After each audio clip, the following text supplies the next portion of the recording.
मेरठ के सरदार वल्लभ भाई पटेल कृषि विश्वविद्यालय के वेटनरी कॉलेज के डीन राजवीर सिंह पर हुए ताबड़तोड़ गोलीकांड का पुलिस ने खुलासा कर दिया है।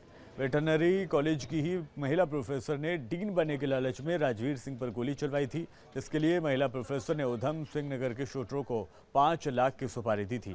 पुलिस ने इस मामले में अनिल आशु समेत 3 लोगों को गिरफ्तार कर लिया है, जबकि हत्या की साजिश रचने वाली मास्टरमाइंड आरती भटेले अभी फरार है। और मऊ में सड़क पर जा रही 2 लड़कियों के अपहरण करने की कोशिश की वारदात सामने आई है। मामला कोपागंज थाना इलाके का है, जहां कार सवार 2 बदमाशों ने 2 लड़कियों का अपहरण करने की कोशिश की। वहीं मामले की जानकारी मिलने के बाद मौके पर पहुंची पुलिस ने घेराबंदी करके आरोपियों को पकड़ लिया है और आरोपियों के चंगुल से लड़कियों को छुड़ा लिया गया है। इसके साथ ही आरोपियों को पुलिस ने गिरफ्तार कर लिया है और मामले की जाँच की जा रही है। ये थाना दक्षिणी टोला के बैजापुर क्षेत्र के रहने वाले हैं। इन्होंने दोनों बहनों को बहला फुसलाकर अपनी कार में ले जाने का प्रयास किया है और इस तहरीर के आधार पर तत्काल पुलिस ने सक्रियता दिखाते हुए दोनों आरोपियों से पूछताछ की और पूछताछ के आधार पर मुकदमा पंजीकृत कर आगे कार्रवाई की जाए। और चलिए बढ़ते आगे। नोएडा के सेक्टर 58 में पुलिस और बदमाशों के बीच मुठभेड़ हो गई। मुठभेड़ के दौरान आरोपी को गोली लगी है, जो शातिर पुलिस के हत्थे चढ़ा है। उस पर 25,000 का इनाम भी था। सोनी को तस्कर है।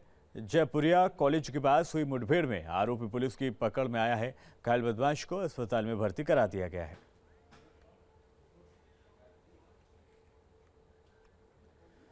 इधर कौशाम्बी में ग्रामीणों ने 2 सगे भाइयों की जमकर पिटाई कर दी, जिसमें एक भाई की मौके पर ही मौत हो गई, जबकि दूसरा भाई अस्पताल में जिंदगी और मौत से जंग लड़ रहा है। हत्या की सूचना पर एसपी भारी पुलिस फोर्स के साथ मौके पर पहुंचे। दरअसल मृतक युवक का नूरपुर गांव में किसी लड़की से प्रेम प्रसंग चल रहा था, जिसको लेकर ग्रामीणों में कहासुनी हो गई थी। आरोप है कि कहासुनी इतनी बढ़ गई थी कि मृतक ने फायरिंग कर दी, जिससे गुस्साए ग्रामीणों ने उसकी पिटाई कर दी और उसकी मौत हो गई। कुछ जानकारी मिली है कि कुछ 2 लड़के मोटरसाइकिल से यहाँ पे आए और उनके द्वारा यहाँ आके फायरिंग किया गया, जिसपे कुछ लोगों के साथ में उनका विवाद हुआ और इसी विवाद में मारपीट हुई और मारपीट में ये लोग घायल हुए हैं। और अभी उनमें से जानकारी मिली कि जो एक लड़का है जफर नाम से, वो अस्पताल में उसको ब्रॉड डेड ले जाया गया था और जो दूसरा है उसका भी SRM में इलाज चल रहा है। खबर वाराणसी से है, जहां भारत रत्न शहनाई के जादूगर बिस्मिल्लाह खां की 106वीं जयंती के मौके पर परिजनों और अपनों ने उनकी कब्र पर पुष्प अर्पित कर उनको याद किया। इस दौरान कोई भी प्रतिनिधि और प्रशासन की तरफ से नहीं पहुंचा। वहीं न्यूज स्टेट के संवाददाता ने बिस्मिल्लाह खां के परिजनों से बातचीत की। शहनाई के जादूगर भारत रत्न उस्ताद बिस्मिल्लाह खां को इस जमी पर आए 106 वर्ष गुजर गए, पर दुख की बात यह है कि बहुत पहले ही वो इस दुनिया को रुखसत कह गए।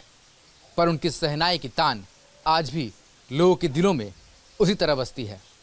हम इस वक्त स्वर्गीय बिस्मिल्लाह खां के इस मज़ार पर हैं, जहां पर वो मुहर्रम के समय आंसुओं का नजराना पेश करते थे और उनकी इच्छा थी कि उनके अंतिम समय में उनको यहीं दफनाया जाए। दुख की बात यह है कि अभी तक कोई भी सरकारी नुमाइंदा या जनप्रतिनिधि इस मज़ार पर श्रद्धांजलि देने नहीं पहुंचा। फिलहाल हमारे साथ उनके परिवार के लोग हैं, उनके चाहने वाले हैं, हम उनसे बात करते हैं। शकील भाई, एक लंबे अरसे से आप खान साहब के साथ जुड़े रहे, आज बहुत दिन हो गए वो हमारे बीच में नहीं है, पर उनकी जो शहनाई है वो हमारे बीच में हमेशा हमेशा रहेगी। किस तरीके से आज आप लोग याद कर रहे हैं? भाई देखिए, आज ही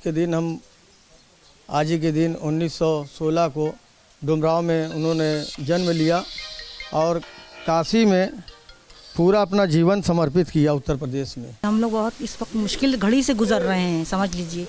नाना जी गुजरने के बाद एक पर एक के बाद एक गुजरते चले गए। इस घड़ी से तो हम लोग गुजर ही रहे हैं। हम लोग ये चाहते हैं माननीय मुख्यमंत्री योगी जी से कि वो हम लोगों के ऊपर थोड़ा सा देखें, तवज्जो दें, थोड़ा सा ये चाहते हैं हम लोग। बिस्मिल्लाह खां के परिवार के लोग हैं जो आज उनकी जयंती पर फातिया पढ़ रहे हैं, श्रद्धांजलि दे रहे हैं। साथ ही वो सरकार से अपील भी कर रहे हैं कि आज उनका जो परिवार है वो मुफलिसी की कगार पर है। सरकार से उम्मीद बांधे हुए हैं कि सरकार उनकी थोड़ी मदद करे ताकि उनकी ज़िंदगी भी पटरी पर लौट सके। और नम आंखों के साथ लगातार खां साहब को श्रद्धांजलि देने का सिलसिला फातमान की कब्रिस्तान में जारी है। वीडियो जर्नलिस्ट विपिन सिंह के साथ सुशांत मुखर्जी, न्यूज़ 8 वाराणसी।